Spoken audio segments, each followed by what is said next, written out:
Hey everybody, I'm the Drink Pro. Today I'm going to blind taste 6 different coffees from 6 different countries.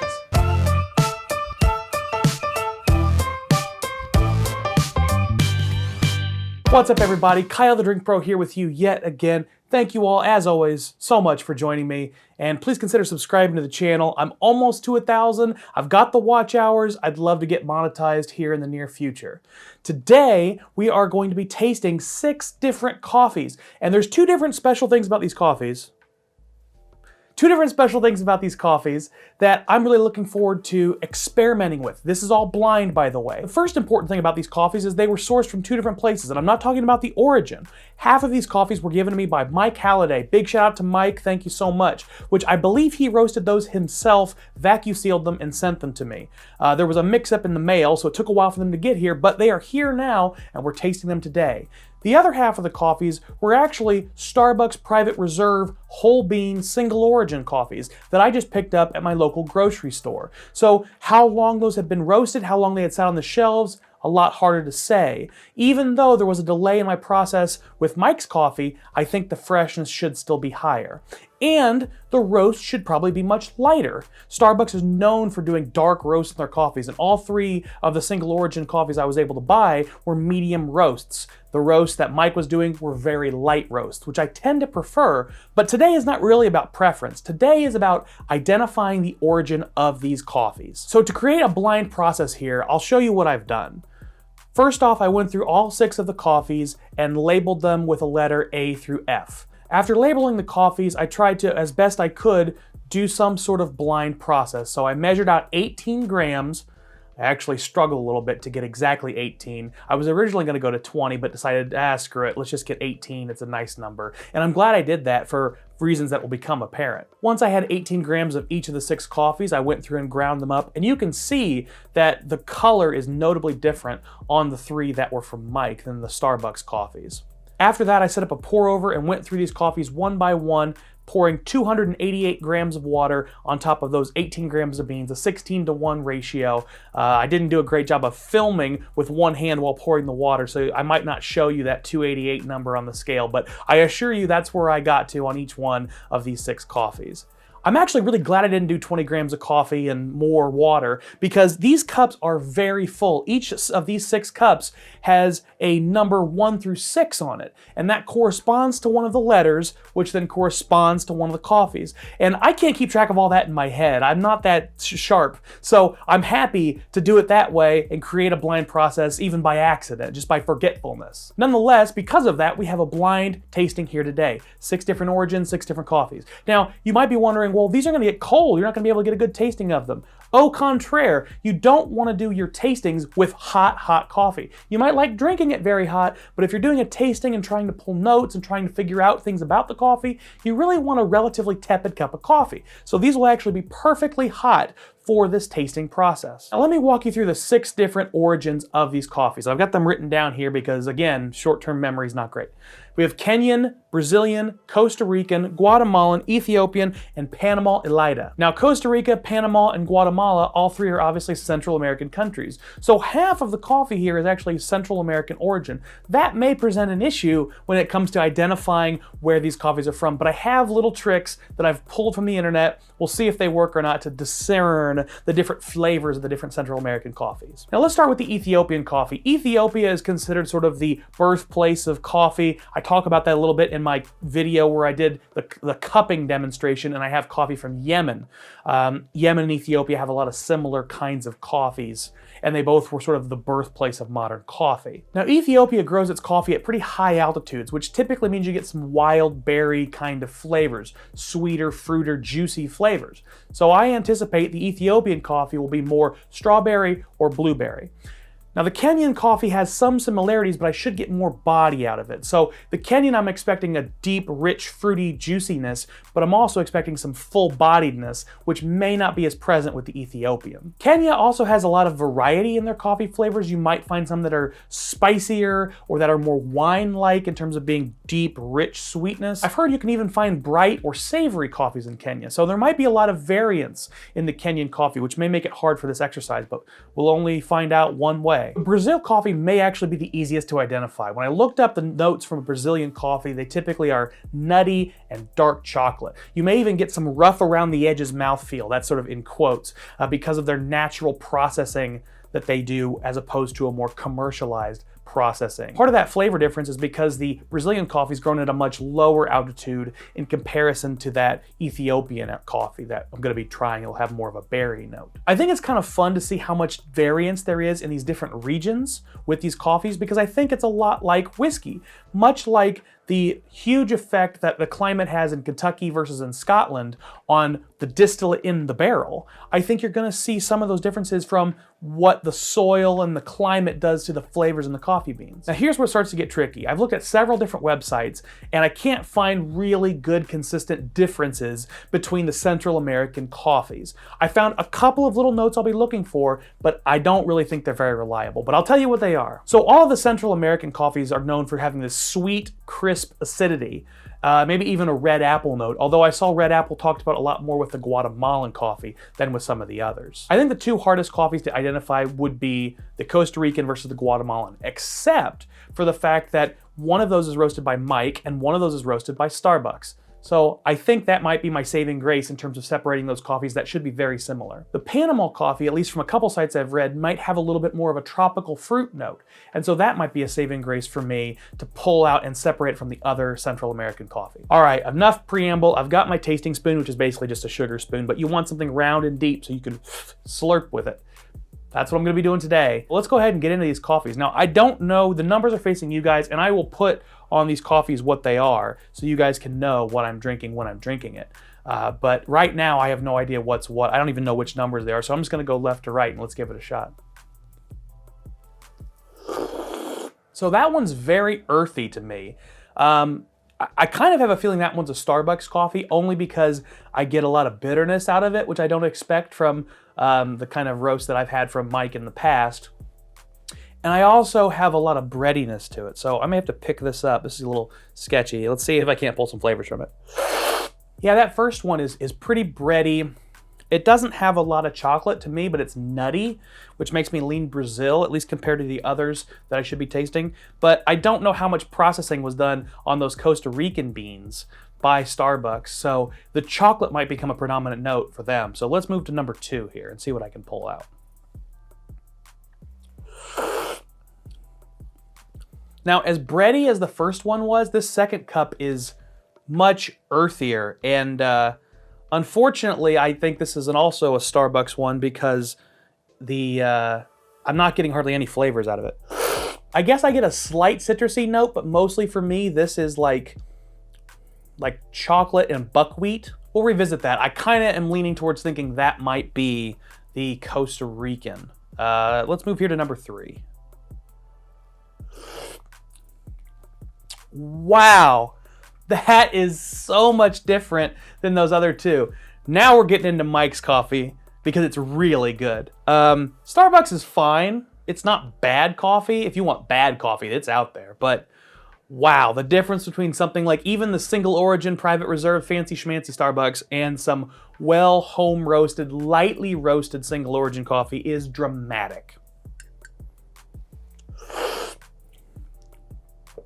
That thing is straight up blueberries and strawberries. I mean, that's gotta be Ethiopian. If that's not Ethiopian, then I don't know what the hell is. I love that so much. I have very much learned throughout a short life in this coffee game that Ethiopian coffee really hits me right. When it's single origin, when you get those blueberry and strawberry notes, ugh, that's gorgeous. Let's come over here and try number 4. Ugh. Ugh, that's gotta be Starbucks. Why is it so obvious? It's terrible. You know, that could be Costa Rican or it could be the Kenyan. I'm not getting a lot of fruit out of it, but more fruit I think than I am in 1 and 2. So I'm gonna come back to that, but that might very well be the Costa Rican. Let's move here to number 5 on my list. Uh-oh, that's really fruity too. Okay. Now, number 5 is sweet and light and crisp, which makes me think Central American. Now, whether it's the Guatemalan or the Panama, I'm not totally sure. It's hard to tell. I do kind of get some red apple vibes, which makes me lean Guatemalan, but I don't know. It's hard to tell. Let me get number 6 here and see if I can't pull tropical fruit off of it.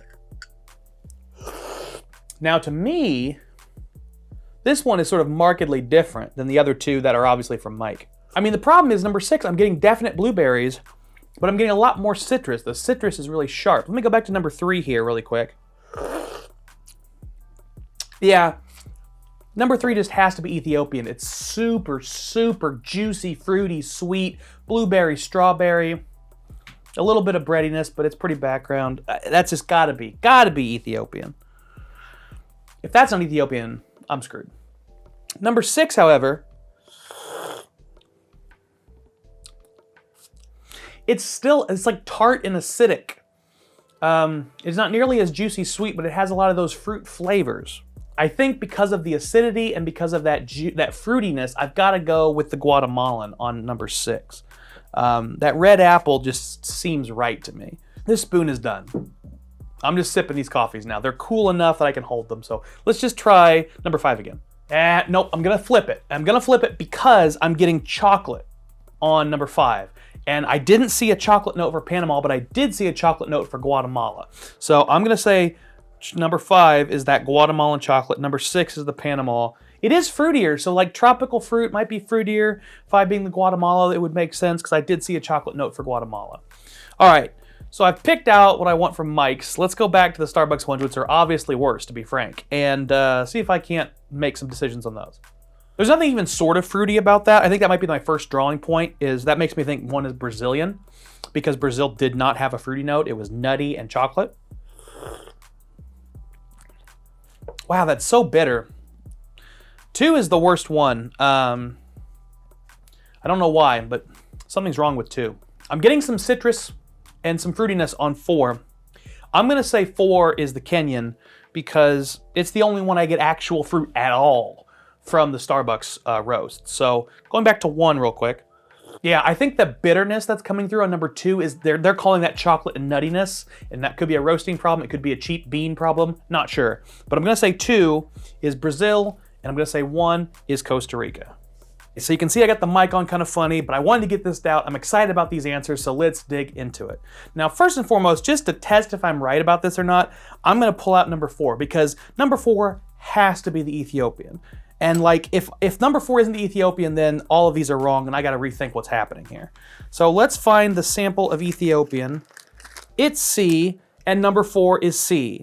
So I was right about the Ethiopian, thank goodness. If I couldn't pull that one out, then something was seriously wrong. So now let's go back and look at all the rest of the results. Number 1, the first one I thought was Kenyan because of that fruit note. The fruit note really stood out to me.